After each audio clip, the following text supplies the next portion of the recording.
Hi, everyone. It's Megan Cardona. Welcome to Most People, my second podcast, this time coming from my basement.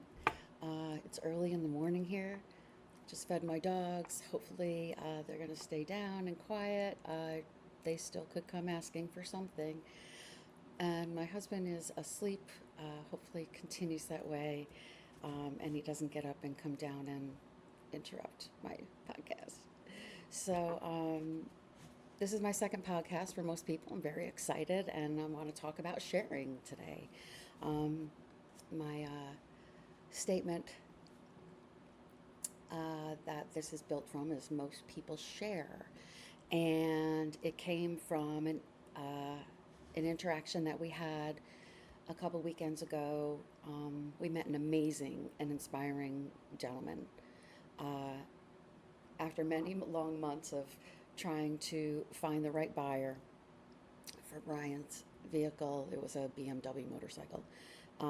We found another human among us with this guy. Um, but he was different. He was giving of himself and he was giving of his wisdom from the moment we met him. He was genuinely um, polite, excited. Uh, he just seemed happy to be alive. Just his aura about him was just so uplifting, and he he was proud to be here in America. Um, he came from Chile. I love that. But I can't remember the last time I heard someone who was born here, an American, show such appreciation for America. Oh, by the way, I'm multitasking. I've got eye patches on. So sorry for the optics today. I really just want to get this out. Um, but as I was saying, showing appreciation for America, we all get so wrapped up in our day to day, and we don't remember on a daily basis uh, our pride and appreciation for the world we live in. I mean, that's rare, I think. But I met a rare human, and as I think about it more and more, I think about those that are born here in America feel um, entitled, or they assume that it's rightfully theirs. There's a sense of taking advantage of the fact that you were born here and this is your land. But there's no owning a land, not a country. You can possess acreage, whatever, but the land belongs to the planet and people live on it. It doesn't translate into mine and yours. Humans share. Sharing is a word we relate back to our childhood mostly, right? First, we're taught to share our toys. This is challenging as a child because it takes time for the brain to develop and realize that you're not the only little human getting attention whenever you need it. Um, the mom always goes to the baby first, and the older children realize and are able to wait because they're starting to understand that there is an order to sharing. Um, Not just your toys, but time. You have to share your time, mom's time and attention, right? And as families grow, you know, time naturally becomes divided by so many factors. A child learns to depend less on their parents. Then there's the sharing of space. Okay, we've got toys, objects. We've got time, sharing of our time, and there's sharing of space. When you're growing up, if you were lucky enough, you had your own bedroom. I had my own bedroom, but my sister shared a room for quite some time, and people live with family and friends and roommates. Whatever the case is, space is shared in a home setting, in a work setting, in a gym setting, in a library, whatever space you want to name. But personal space is, of any individual, needs to be respected. Most people have boundaries of how close people can get to them physically. You're standing in line in a bank and you feel that person edging up on you, getting closer and closer, and you're not able to move any more forward, and you're feeling a little cramped in, a little invaded. And, there's that certain proximity space that should be respected. So sharing has its limits, but, that's hardly a big share. When it comes to sharing the space of our planet and our country, most people understand there are things owned by no one. There are things that must be shared for the benefit of sharing. Let me say it again. There are things that must be shared for the benefit of sharing. I like that. So back to the amazing man we met that revitalized my belief in the Most People movement and inspired the statement for this podcast. Again, let me disclose my excitement for Fernando. His name was Fernando. It's twofold, of course. He came from Massachusetts, outside of Boston. He answered an ad on my husband's marketplace, Facebook marketplace ad to sell his motorcycle. And the fact that it was on Facebook is ironic itself because we aren't Facebook people. I've never been on the app. And until recently, he was looking for another place to place ads for things he's trying to get rid of. And Craigslist was just, Craigslist. So since joining Facebook, my husband has one person after the other requesting he be their friend. And so it's kind of been funny. He's trying to figure out who people are. A lot of people he recognizes from having gone to school or work, and people who know people all get shoved into your face and want to be your friends. So it's been really funny watching him friend people, thinking he knows them, and learning that they want pictures of him and they want to share pictures of themselves with him. So he's been having to, reject some of those invitations. It's been funny. But it reminded me why I never joined in the first place. I never had a good feeling about the direction that Facebook was going to take the world. There's no face to Facebook. What people put out there is what they put out there. It's not necessarily depictive of themselves. It's a place to be whoever you want to be, isn't it? And it's a place to easily spout hate and, stir things up and create controversy around topics, around individuals, around people. And, without a face, it's easy to say harsh things, hurtful things. Would you say the hateful things that you see on Facebook, would you say those to someone's face? And would you be okay with what you get back from them as a reaction? People know who you are, they know your name, they may, but you feel protected on that site.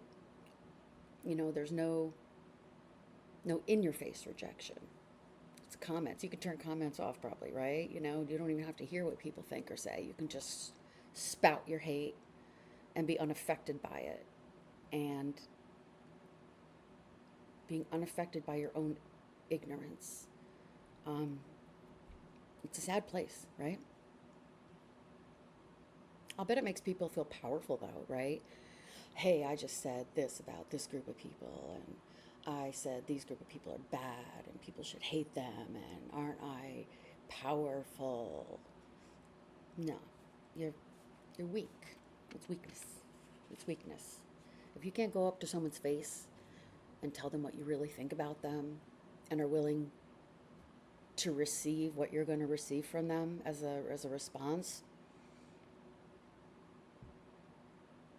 this shit's so weak. You're faceless. You're empty.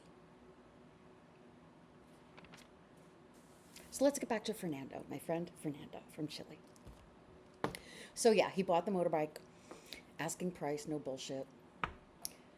But what about Fernando? Did my husband and I talk about for the rest of that evening? We talked about how openly he shared himself with us, his life experience. Not just his history, but how his life has shaped his heart and his soul and his appreciation and his love for this country and the opportunity.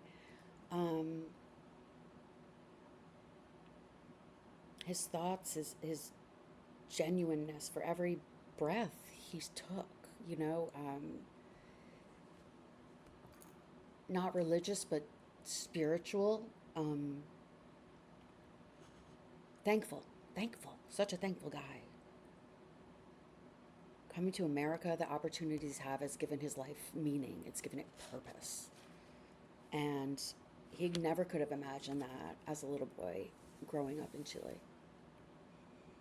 But I don't know that I've ever met an American more proud of America.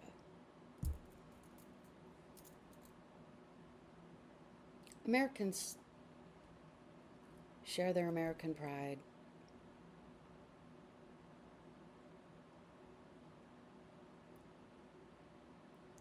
On certain occasions.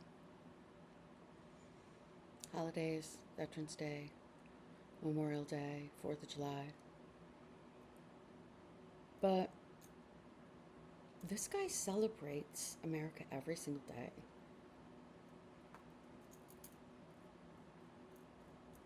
Unless you come from a place unlike America, which is pretty much anywhere in the world, right? You're never going to understand what America really is. You're never going to understand its greatness unless you're fleeing from violence, from persecution, from hate, from, corrupt governments that are just making people's lives unlivable. And that's why America is so great. Because we want America to take in and be a place of refuge for people who are not wanted elsewhere and who want a better life. But you know what? We're all from that. My grandmother was from that. So I'm from that. We're all from somewhere else. And we're not here to be selfish. We're here to share.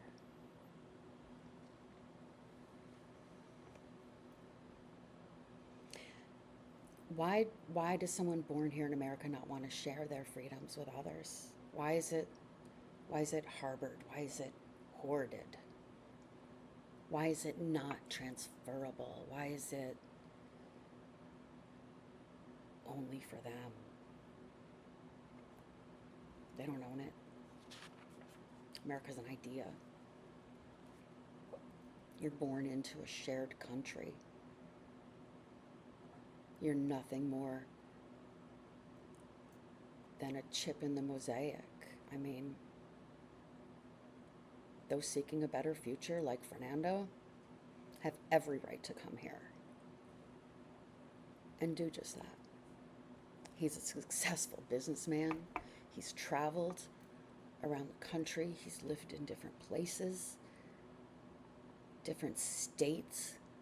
He's experienced America, and he has embraced American values.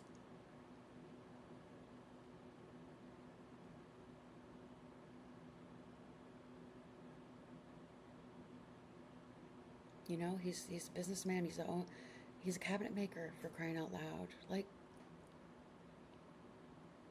we all need cabinets, for crying out loud. He's really talented. He has a wife and 2 girls. He likes to travel on his motorcycle, see the country, visit relatives. Where's the harm there? Where's the harm? How is he a criminal? He's got a citizenship, believe me, whatever. But if he didn't, he's more American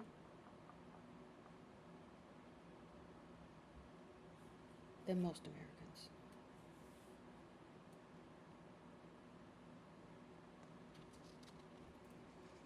So why does this man have the deepest understanding and appreciation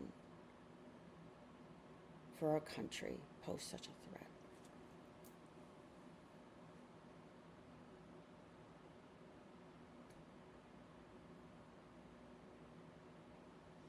The only thing different about him, when you approach him, see him, speak with him, he has an accent. So many people focus on what you see. You make a lot of assumptions based on what you see.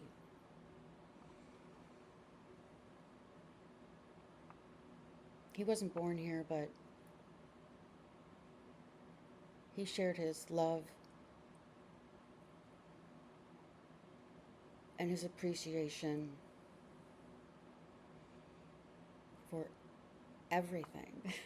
It's like, I always like to say, he appreciated meeting us. He even said at one point, gosh, I wish you were our neighbors. Our neighbors aren't nice like you. They don't share, I guess. He shared with us. It made us want to share with him.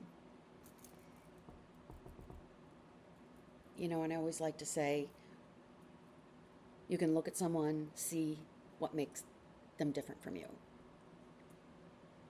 Their skin color, their height, their clothing.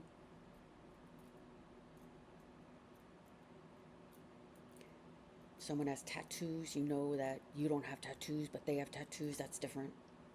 So someone may have big earring things and you don't understand that.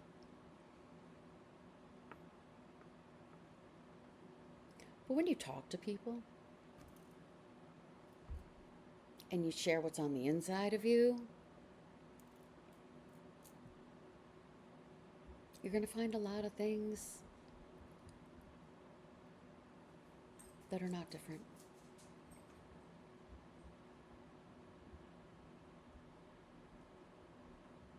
We need to get over what people look like. Just get over it already. Get over who they love. Most people need to move beyond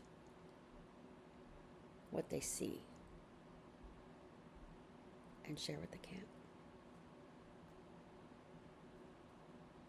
My advice is to find something in you to share with others. And share it. Take the time.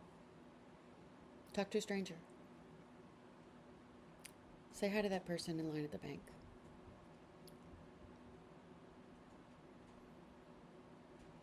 Maybe they're anxious to get their transaction over because they have something really big going on that day. And getting that money is really important. Maybe there's a reason they're behind you so closely. People are always going through something. You can't know what it is, but you can tell and you can see. Because it's everybody. Everyone's going through something that you don't understand or aren't even aware of. So give people grace. Give people space to share. Give them a safe place to share.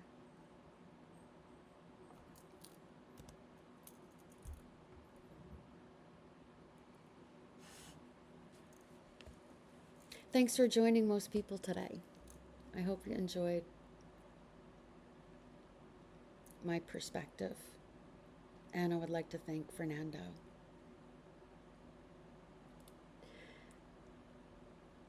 Just like to thank Fernando. Have a great day, everybody.